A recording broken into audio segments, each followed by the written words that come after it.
Have you ever walked away from a conversation feeling diminished? It could be a moment when you felt compelled to explain yourself, apologize excessively, or agree to something against your will. These subtle behaviors can quietly undermine how we are perceived and, more importantly, how we perceive ourselves. You might start questioning if you come across as confident or if others can sense the insecurity you're trying to hide. The truth is, insecurity isn't always obvious. It's not just the trembling voice or nervous gestures we imagine. Often it's concealed in small actions that silently broadcast a fear of inadequacy. And while we all fall into these traps occasionally, it doesn't signify weakness, it's part of being human. The key lies in recognizing these patterns and stepping out of them before they define us. This is where Stoic wisdom comes in. Philosophers, like Marcus Aurelius, remind us that true strength isn't about proving anything to others, but about becoming the best version of ourselves. When you focus on what you can control, your thoughts, actions, and values, you stop being a prisoner to others' opinions. In this video, we'll uncover 5 common social mistakes that make you appear insecure and explore how to replace them with quiet, steady confidence. This isn't about judgment, it's about growth. Before we begin, please subscribe and tap the notification bell so you never miss amazing videos like this. Let's dive in. 1. Seeking validation from others. Seeking validation from others might feel normal, even harmless, but beneath the surface, it quietly erodes your sense of self. Think about the times you've refreshed your phone, waiting for likes or comments to affirm your worth. It may seem trivial, but those moments accumulate, making your confidence dependent on external approval. The Stoics warned against this fragile foundation. Marcus Aurelius wrote, "You have power over your mind, not outside events. Realize this, and you will find strength." Seeking validation hands that power to others, letting their fleeting opinions dictate your worth. It's a trap, a never-ending chase that leaves you emptier with each step. For instance, imagine posting an achievement online. At first you feel proud, but as likes trickle in slower than expected, doubt creeps in. Was it not impressive enough? Did I share it wrong? Suddenly, the pride you felt is replaced by anxiety, all because you placed your self-worth in others' hands. This isn't limited to social media. It shows up in subtle ways, like constantly seeking compliments or over-explaining your choices to gain approval. Epicurus said it clearly. Freedom is the only worthwhile goal in life. It is won by disregarding things beyond our control. True freedom and confidence come when you stop chasing applause and start building self-approval. To break free, shift your focus inward. Reflect on qualities you admire about yourself, the traits that define you when no one is watching. Are you kind, determined, thoughtful? Hold on to these truths and let them guide your actions. When you stop seeking validation, you begin living for yourself, cultivating a confidence that cannot be taken away. It's not about shutting people out or ignoring feedback. It's about prioritizing your values over others' opinions. When you align with your values, external approval becomes irrelevant because you already have it from within. Over-explaining yourself. Over-explaining yourself might feel polite, but it often reveals more than intended. When you justify every decision, whether declining an invitation, expressing an opinion, or setting a boundary, you may think you're offering clarity. In reality, this habit signals uncertainty. The more you explain, the more it seems you're seeking permission or approval. The Stoics valued simplicity and clarity, especially in communication. Seneca believed there was strength in silence, letting actions speak louder than words. Over-justifying, he argued, is a way of handing over your power to others. It's as if you're saying, "Here's why I think I'm right. Please don't question me." Consider this. A friend invites you to an event, but you're exhausted and need rest. Instead of simply saying, "Thank you, but I can't make it," you launch into a detailed explanation about your workload, lack of sleep, and stress. By the time you finish, you've spent 10 minutes justifying what could have been said in one sentence. What does this convey? That you're worried they'll judge you for saying no. Confident individuals trust their decisions without needing elaborate justifications. They understand that not everyone deserves an explanation. As Marcus Aurelius wrote, Waste no more time arguing what a good man should be. Be one. Live according to your values, and let your actions align with who you are. Those who matter will understand, and those who don't never will. Breaking this habit starts with mindfulness. Before diving into an explanation, pause and ask yourself, am I clarifying something important, or am I overcompensating? If rooted in fear or the need for approval, try holding back. A simple statement delivered with conviction carries far more weight than an elaborate justification. This doesn't mean being rude or dismissive. It's about trusting yourself enough to stand by your decisions without needing universal agreement. Over time, you'll find that simplicity in communication feels freeing and earns you more respect. When your words are measured and purposeful, people listen. When you trust yourself, you don't need the world to validate your choices. Avoiding eye contact is one of the simplest yet most profound ways we communicate. It says, I see you, and I'm here. But avoiding eye contact whispers something entirely different. It can unintentionally signal fear, discomfort, or dishonesty. For many, looking away feels safer when the pressure of connection feels overwhelming. However, avoiding eye contact doesn't protect you, it isolates you. The Stoics believed in living fully present, engaging with the world as it is, not as we fear it might be. Making eye contact embodies that presence. When you hold someone's gaze even briefly, you acknowledge their humanity and affirm your own.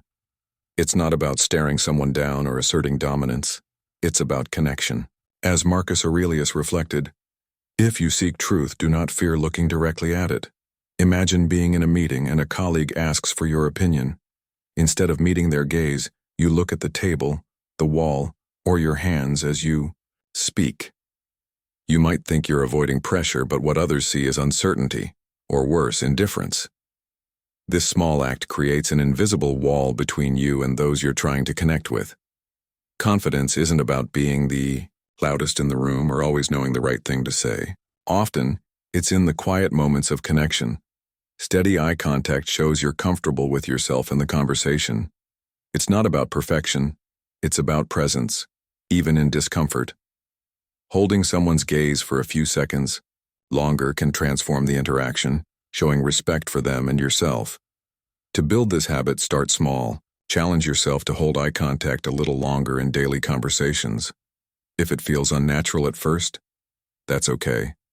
Growth often does. Think of it as practicing courage and being fully engaged in the moment. Remember, steady eye contact isn't about showing others who you are. It's about reminding yourself that you have nothing to hide. Stoic wisdom teaches us to embrace what's within our control, and eye contact falls squarely into that category. It's a simple yet powerful act that speaks volumes about your confidence and self-assurance. When you meet someone's gaze, you're not just connecting with them, you're affirming your presence in the world. There's no curtain thick enough to hide the kind of confidence that shines from within. 4. Over-apologizing. The phrase "I'm sorry" carries weight, but when overused, it loses its meaning and quietly chips away at your confidence. Over-apologizing isn't just a habit, it's a signal. Every unnecessary apology subtly reinforces the idea that you're at fault, even when no one else believes you are. It's as if you're shrinking yourself, making room for others by undermining your own space. While often born out of politeness or a fear of conflict, this habit doesn't serve you, it limits you. Stoicism teaches responsibility without guilt. Marcus Aurelius wrote, "If you are pained by any external thing, it is not this thing that disturbs you, but your judgment about it. When you apologize unnecessarily, you place blame where it doesn't belong, on yourself." True accountability means owning your actions without constant self-reproach. Apologies should be meaningful, reserved for genuine mistakes or harm, not scattered like fallen leaves in every interaction.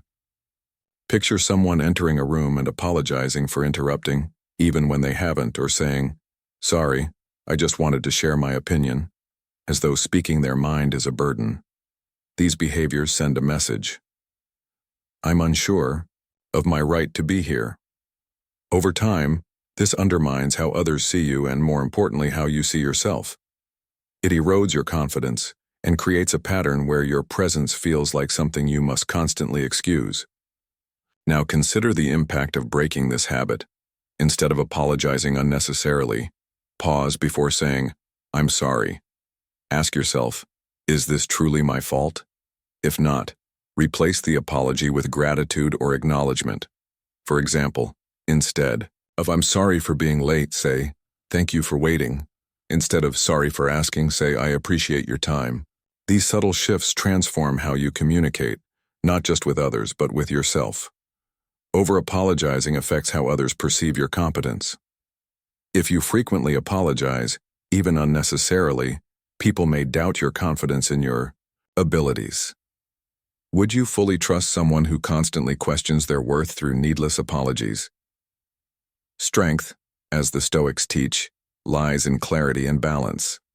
Owning your actions without over-apologizing communicates both accountability and self-respect. Breaking this habit isn't about silencing yourself, it's about respecting yourself. Start with a simple exercise. For one day, track every time you say, "I'm sorry." At the end of the day, review the list and identify which apologies were truly necessary. You might be surprised how many weren't. Once you've identified the pattern, begin replacing unnecessary apologies with empowering language. If you bump into someone, say "excuse me" instead of "sorry." If you make a minor mistake like spilling a drink, say, "I'll fix it." These small changes add up, creating a stronger, more confident version of you. Self-respect grows when you stop apologizing for simply existing. It's not about being rude or avoiding accountability, it's about finding balance. Marcus Aurelius reminded himself to focus on what truly matters, not unnecessary distractions. Over-apologizing is one such distraction, pulling your energy away from meaningful growth. Confidence isn't loud or brash, it's steady and assured. By limiting your apologies to moments that genuinely require them, you communicate more effectively and remind yourself of your inherent worth. You deserve to take up space, to be heard, and to live without carrying the burden of unwarranted guilt. Let your apologies be intentional, not habitual. Through this shift, you'll notice a change, not just in how others respond to you, but in how you feel about yourself. It's a step toward living with clarity and self-assurance, as the Stoics revered. 5. Trying too hard to be liked. Trying too hard to be liked often feels like walking a tightrope, balancing your desires with the expectations of everyone around you. You might agree to plans you don't want to attend, share opinions you don't truly believe in, or smile when you'd rather be serious, all to avoid rejection. This constant people may feel like a way to maintain harmony, but in truth it often backfires. What starts as a way to fit in eventually causes you to lose your voice, your essence. You begin to feel like you're playing a role, not living authentically. The Stoics give us the best advice here. The greatest way to live with honor in this world is to be what we pretend to be. This quote, inspired by Socrates, speaks to the heart of the issue. When you bend yourself to meet someone else's expectations, you lose sight of who you really are. It's easy to fall into the trap of thinking being liked means being accepted. But Stoicism teaches that true fulfillment comes not from external approval, but from living a virtuous, honest life. Trying to control how others see you is a fruitless endeavor. Instead, the Stoics advise focusing on your actions, thoughts, and values, letting go of the need for external validation. Think someone who constantly agrees to plans they don't want to join, takes on extra tasks they don't have the energy for, or conforms to opinions that don't reflect their own. The idea seems simple. Keep everyone happy, avoid conflict, and stay liked. But in doing so, they're losing themselves. It's like bending a tree to fit someone else's view of beauty. The tree might grow that way for a while, but it can never be its true self. Over time, it becomes misshapen and loses its strength and resilience. This is where authenticity comes into play. People-pleasing dilutes your values, shifting your behavior to suit others' whims. But authenticity earns true respect. People respect those who stand by their beliefs and honor their boundaries even when it's uncomfortable. When you're authentic, your value isn't dependent on others' opinions. It comes from knowing who you are and living in alignment with that truth. To break the cycle of people-pleasing, start with small steps. Begin by setting boundaries, with simple no's. It could be turning down an invitation to an event you're not excited about or respectfully declining to take on an extra project at work. It's not about being rude or selfish. It's about honoring your time, energy, and values. Remember, setting boundaries isn't about pushing people away. It's about respecting yourself. Start with small things like saying no when you want to, even if it feels a little uncomfortable. It doesn't have to be dramatic. It can simply be a quiet shift in your actions. You don't need to explain yourself or justify your reasons. A simple, "I'm unable to commit to this right now," can be enough. The more you practice, the more natural it will feel. Over time, you'll notice how this shift aligns you with your authentic self, and that's when real change happens. The Stoics were masters of living authentically, grounded in their values. They didn't bend to others' whims or seek approval from the masses. They understood that true freedom comes from focusing on what you can control: your actions, responses, and mindset. As you learn to say no and set boundaries, you'll find that people start respecting you more, not less. This isn't about being selfish, it's about being self-respecting. Finally, remember that trying to please everyone dilutes your value. When you're constantly shifting to meet others' expectations, you forget what you truly stand for. The beauty of authenticity is that it's unshakable. No matter what happens, it stays true to who you are. You don't need to seek approval or bend yourself into a shape that doesn't fit. Instead, focus on your values, and the respect of others will naturally follow. The next time you feel the urge to people-please, pause and reflect. Ask yourself if this choice aligns with your values. Will saying yes truly add value to your life, or is it just a way to avoid discomfort? By letting go of the need to please everyone, you reclaim your authenticity and strengthen your self-worth.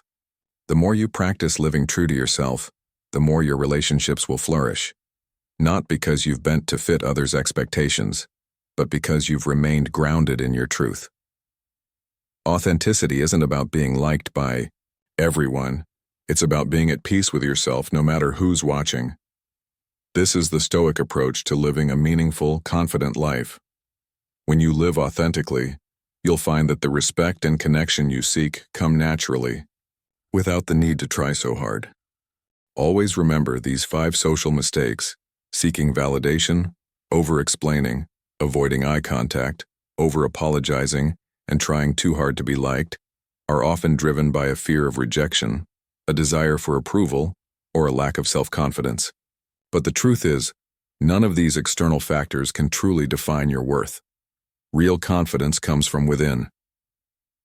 The Stoics, with their focus on self-control, authenticity, and living virtuously, provide a powerful framework for developing a mindset anchored in your values, not swayed by others' opinions. By recognizing these habits and replacing them with behaviors rooted in self-assurance, you'll start embracing a life of authenticity, respect, and true confidence. Remember, no one has control over how others perceive them, but you have the power to control how you see yourself and how you show up in the world. So stop seeking validation, trust your decisions, maintain eye contact, hold your boundaries, and embrace your authenticity. The more you live in alignment with your true self, the more fulfilling your life will become. If you found this video helpful, don't forget to hit that like button and subscribe for more insightful content. Remember to turn on the notification bell so you never miss another video like this one. Now take a moment to reflect on these new perspectives and start applying them in your daily life. You've got this. Stay authentic, stay confident, and, as always, keep striving for greatness. This rephrased version retains the original structure and length while offering a fresh perspective on the content.